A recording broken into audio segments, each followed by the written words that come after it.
Greetings to those who watch below. On today's video, we're going to take a look at some truly terrifying poltergeist encounters. But before we start, I'd like to say thank you to those who dwell below. An exclusive channel membership you can check out using the link in the description box. So thank you to Steffi Ray, Wicked Witch, Lisa Watts, Lefty Kim, M.A. Wade, Julie B, Jess Black Curtain, Christina Groves, Chris BLK Chris, Canopsia, Tegan S, The Real CFE D22, Tesos Keramaris, and LT Punisher 666. Also, if you haven't already, please subscribe to the channel, making sure you hit that notification bell so that you never miss a video. Also, there's going to be a new creepypasta video going up on the official creepypasta.com YouTube channel, so make sure you check that out and also subscribe there. Finally, you can find me on Instagram at brimstone_below and on Facebook at Brimstone Below Horror Channel. But for now, sit back, relax, and enjoy. What is going on in my apartment? For context, I live in an apartment house that is meant for student housing. It's 2 stories with 5 bedrooms, each with their own private bathroom. There's also a kitchen and living room area downstairs. I live in one of the bedrooms downstairs, right next to the bedroom door. Over the last week, I've had 3 separate paranormal experiences that I just have no real explanation for, and I'm starting to wonder if maybe I've encountered something. The first thing happened at about 2:30 AM when I was home alone and cleaning my bathroom while waiting for a friend to come over. I heard this enormous crash and thought someone had broken in through the glass-paned back door.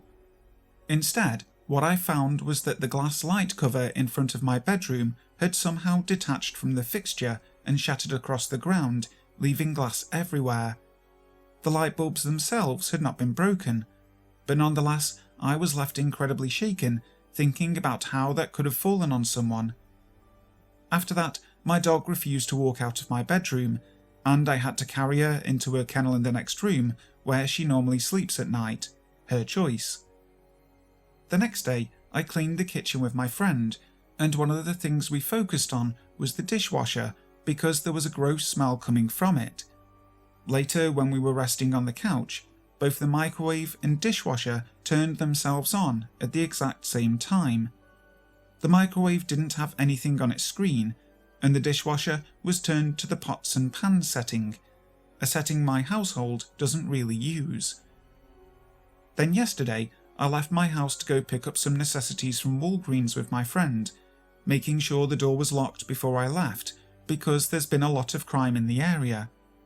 I even go as far as to shake the door before I leave to double check it's locked correctly, because the door doesn't always lock correctly. I can say with 100% certainty that the door was completely locked and closed. When I got back, however, the door was wide open, and my friend and I had to comb the house with our defensive weapons, namely pepper spray and a prayer, yelling to anyone that might have been inside that they needed to leave. Luckily, nobody was in my house or took anything, but the experiences I've been having are starting to spook me quite a bit and leave me on edge. Hell, now I can't sleep because there are new, detailed and graphic nightmares that I'm having. They involve shooting, crushed fetuses, and just in general some of the most disturbing dreams I've ever had. All of these things combined have left me nervous and wondering, am I dealing with more than just janky student housing and stress? Trying to figure out if something is following me. I've always thought I was a bit sensitive to any presences around me, and sometimes weird images or faces come to mind randomly when I feel I'm being observed. When I was little, there is a distinct story that I can tell. My house and my grandparents' house were next to each other, connected by 2 huge flights of stairs that went through my grandfather's fields. These were pitch dark at night. The stairs had no light on the way whatsoever, but me and my sister knew the way, and I guess nobody would just roam there, as they would technically have no access to that area unless they crossed through the other neighbours' fields that were adjacent to my grandfather's. We would go to my grandparents' house a lot, usually until it got dark, and my parents would call to let us know we should come back and go to bed. After 6 p.m, my grandparents would religiously lock the gates.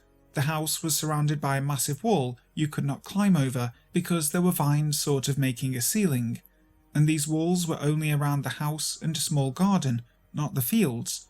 So really, there was no way of getting inside that area. One day, as they usually would, my grandparents locked up, checked the entire house and outside bathroom, and everything checked out. It was just us at home. Later, at around 8 p.m, it was dark, and my parents called so we would return home. When I opened the house door, the door to the garden inside the enclosed walls, I saw a dark figure of a skinny man walk past so fast, and I swore by it, as I thought it was just one of my grandparents' friends or something. My grandparents looked everywhere, but there was no one else there. They were obviously scared, as they had weird and crazy experiences themselves, and old people here often believe in bad omens. They have both passed now. I did dream about my grandfather being strong and surrounded by a golden light the night he passed away at the hospital after being very ill. Now I'm in university, I kept joking about my house being haunted. I've lived in this house for around 3 or 4 years. The experiences are not yet full-on poltergeist, but occasionally some weird things happen. Plates and glasses have fallen off of closed cabinets at 4 a.m. Roommates report hearing incessant footsteps on my bedroom floor when I wasn't even home, since I was out partying until 7 a.m. like a dumb uni kid. This one I decided to set up an audio motion recorder, and it did get triggered by what sounded like footsteps around the room. All 4 of us in the house were out partying that night and came home together. I also locked my room when I left, just to make sure. One time my roommate's stuff fell off the top of her closet at night. Her room is right below mine. I heard a woman cry and a couple fighting. My university books have randomly appeared in the very centre of the room, at least a metre away from the shelf that they were on.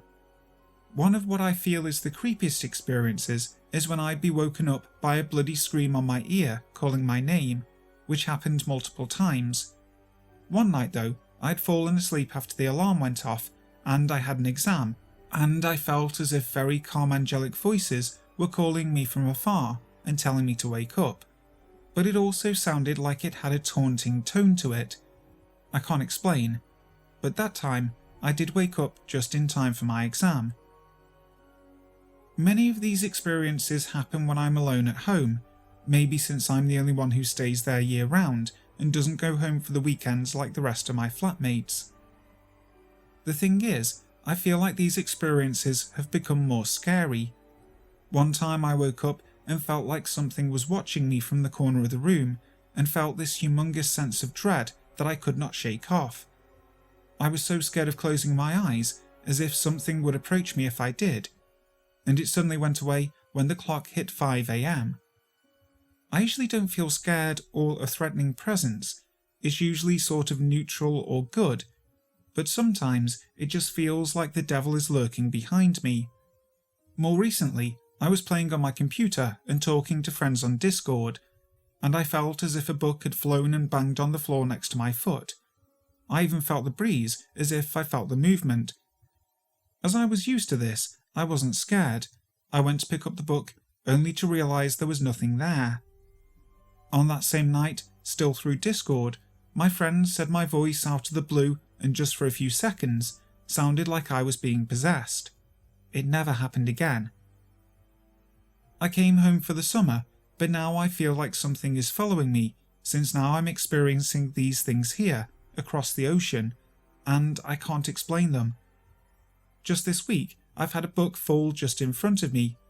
I've heard sort of like a moan inside my bedroom at night, and this morning I woke up, looked at my phone to see the time, and closed my eyes again. Suddenly, I felt as if a hand smashed against the mattress right in front of my face. Again, I heard the noise, felt the breeze of the movement on my face. I shrugged it off, and I felt someone tugging on my hair. That was when I decided to get up and write out this encounter. There's an old lady that lives near here that said she felt ill and her stomach hurt when she touched my hands, and said I was full of negative energy and wouldn't know where I got all of it as it was so much. I'm okay with having these experiences. I'm just scared as they are happening closer and closer to my body, and I'm afraid that soon I'll get hurt by these. My time haunted by a poltergeist.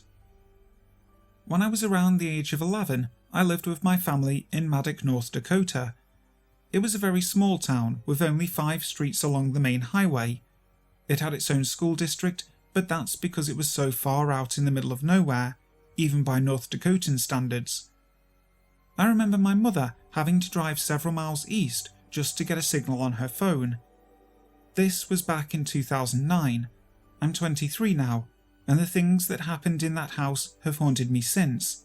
The house has since been torn apart, but I can still feel it, like the house itself is one giant ghost, one that haunts me. It was one of the first to be built in the town, dating back about 130 years ago. I don't know the history of the house, but somehow it came to be owned by my grandmother on my mother's side.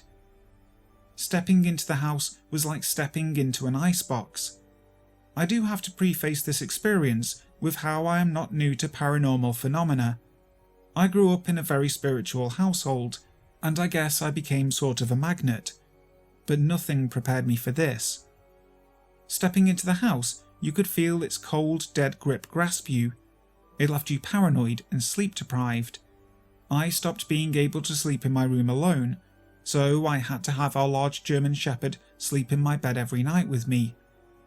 Every night, there used to be something in the corner of my room watching me. Obviously, if I look back on it, this is exactly when my sleep paralysis started.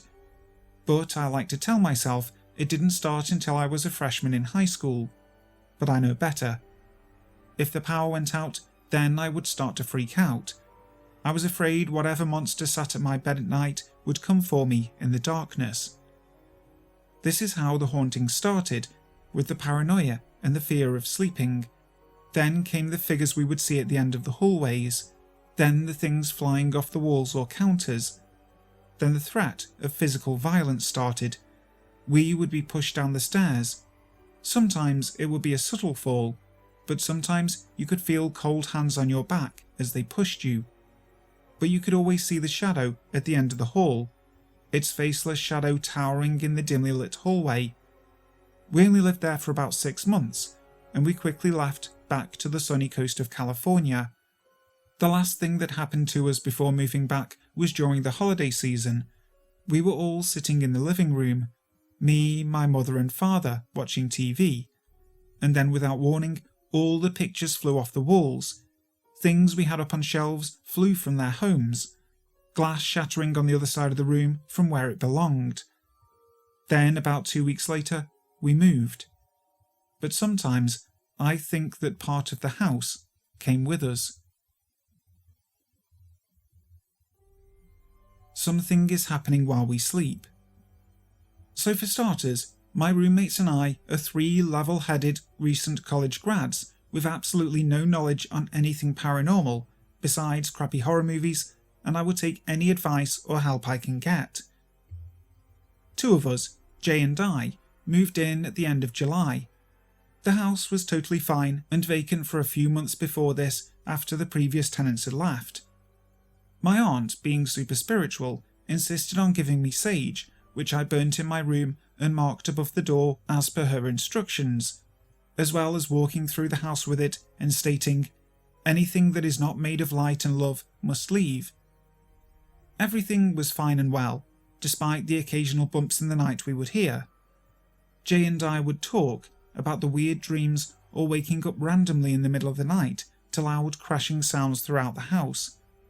But we didn't feel particularly worried. The dog never really reacted to anything besides loud people on the street outside, because we live off a busy nightlife street. Our third roommate A moved in, and everything was seemingly normal.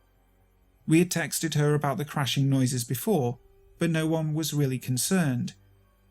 A and J had messaged the previous tenants about forwarding mail and mentioned the crashing noises, to which they responded something along the lines of, "Good luck, that place is haunted." No one was feeling hostile to the spirit or whatever was in the house, as it was just seemingly bumping around in the night and was easy to get used to. Recently though, things have gotten weird. The first instance happened at night while I was alone in our living room and watching a movie with my dog. Out of nowhere, she got up and started growling and barking at the wall behind us. I immediately felt weird, and we went upstairs to go to bed and tried to forget that it happened. But she was on high alert at the end of my bed all night. The second incident was after A moved in, when she woke up to find a picture she had hung on her wall fallen at a near-perfect vertical angle facing her bed, which was not possible to occur naturally, as there was a box the picture would have fallen on directly against the wall. That same night, she had a dream where she was walking into our kitchen and saw a strange man standing near our door, who said something along the lines of, "Oh no, you weren't supposed to see me." When she asked who he was, he said that he lived here in our laundry room and was very friendly. A woke up and didn't feel scared, and didn't even think anything of the dream until she told us, and Jay and I were freaked out. The third instance happened the same night, but in Jay's room, where she felt as if someone was behind her and running their hands up and down the blinds of her window. She didn't sleep at all that night, but she felt too scared to move or even reach for her phone. When she got home from work the next day, she asked whatever had done that to please stop, as she has many early shifts. Around this time, my dog had started acting funny. My room is in between A and Jay's, but my dog is seemingly afraid of the hallway between mine and Jay's room. She will wait at the top of the stairs near A's door for me to go into my room before sprinting to the hallway just before my room. I frequently have to pick her up and physically bring her into my room because she will not enter that hallway for some reason. Incident 4 happened 5 nights ago, when Jay was sleeping and felt as if something was pulling at her foot. She woke up and immediately thought it was me or A, but looked and saw nothing. She was weirded out and went back to bed. The next morning, she woke up with a long vertical scratch perfectly down the middle of her chest. She could not have done this in her sleep, as she is a nurse and keeps her nails extremely short. That day, I worked a double shift and left the dog in my room. A was working from home when she heard the dog freaking out and crying hysterically in my room. So she let her out, and the dog would not leave her lap as she stared into the hallway between Jay and Di's rooms, still crying. A said while the dog was crying, she felt as if someone had brushed past her and was playing with her hair. She picked the dog up and went downstairs, where she still felt like someone was watching them. Jay later came downstairs, and the dog, who is usually obsessed with her, would go nowhere near her and physically started to shake if Jay picked her up. Jay's brother came to visit, and Jay told him and A about the night before and showed her scratch, which had become puffy and raised. The fifth incident happened that night after Jay's brother visited. He was skeptical about everything we had told him and decided to stay the night in Jay's room to see if anything happened to him. Jay also slept in her room, but on the floor. Jay woke up in the middle of the night to the sound of blinds being played with again, and immediately looked to find her brother sound asleep and unaffected. She did notice that his bracelets were on the ground by her bed, but she thought nothing of it. The next morning, when Jay asked her brother if he felt anything, he said no, but his thumb was numb and went home. When he was in the shower, he called Jay, freaking out and remembering he had a dream or sensation in the middle of the night that his bracelets felt tight and like they were cutting off circulation, so he took them off. Where they had been, however, was now a scratch like the one Jay had on her chest. I am very fortunate to only have been woken up in the middle of the night to a loud noise a time or two, but up until now I credited it to the sage I have in my room, as well as the small altar I have next to my bed, with selenite and pictures or letters from my deceased loved ones. I contacted a family member that is a priest and asked for his advice, as we are scared of what may happen next, since it seems to be getting worse. He said that in his very limited experiences with spirits or possession, it's rarely houses that spirits are attached to, but people, and to get holy water to bless the house and say the prayer, "In the name of Jesus Christ, I cast you out." We are in the middle of getting holy water, but in the meantime, we are worried that we may not be dealing with a spirit, as all our research up to now makes us think we are dealing with a poltergeist. Will holy water work, or will it anger it further? Hi guys, thank you so much for listening to today's video. I really hope you enjoyed it. If you did, make sure to leave a like and also subscribe to the channel if you haven't already. I'll be back tomorrow with some more truly terrifying tales. So, until next time, sleep tight.